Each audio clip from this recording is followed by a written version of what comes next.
kusimaha madaxweynaha dowlad goboleedka Hirshabelle ana gudoomiye ku-xigeenka labaad ee baarlamaanka Hirshabelle Marwe Canab Axmed Ciise ayaa ka qayb gashay kulan loogu hadlayay arrimaha habsooca beelaha ee lagu qabtay magaalada Jowhar ee xarunta dowlad goboleedka Hirshabelle. kulankan oo soo qaban qaabiyay golaha midnimada beelaha gorgortay habiye ayaa waxaa ka qayb galay mas'uuliyiin kala socota maamulka degmada Jowhar kan gobolka Shabeellaha Dhexe iyo dowlad goboleedka Hirshabelle.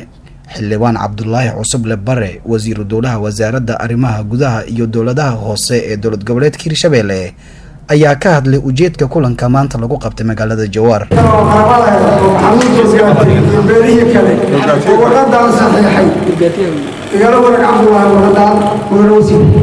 waan kala wareegay 33 beelood oo degan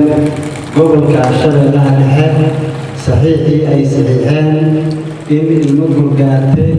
iyo inta la deganay saddex galaan. munaasabadan oo ahayd tii ugu horeysay ee noocan oo kale lagu qabtay magaalada Jowhar ayaa waxaa ka hadlay qaar ka mid ah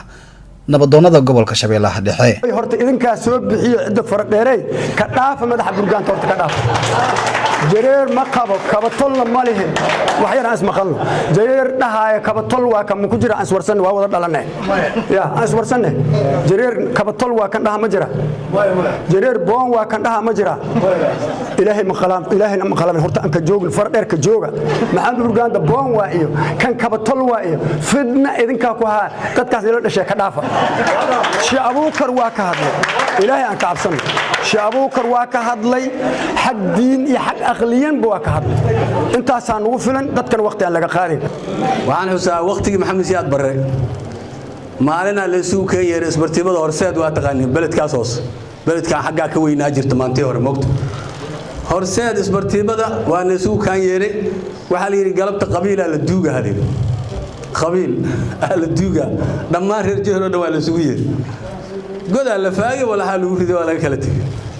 hadda waxaan ka wadaa anaga galabta saddex wal xataa duugayna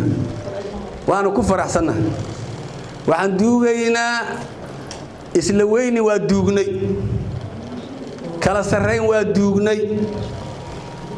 hadda waxaan rabnaa marka waxaan soo dhaweynaynaa midnimada gorgaata beelaha gorgaata midnimadooda soo dhaweynaynaa.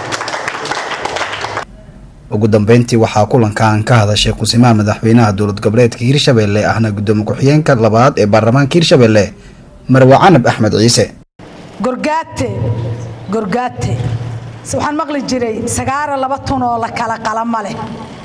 gorgaate gabdhihiisa qaar waa la guursanayaa qaarna la guursan maayo hayga harto horta galabta hayga harto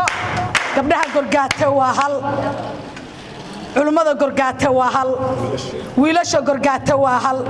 xoogga gorgaate waa hal waxaan codsanayaa inay marqaati ka noqdaan walaalaheena kale oo nolol dhashay ee Soomaaliyeed inay marqaati ka noqdaan inay galabta harta taaso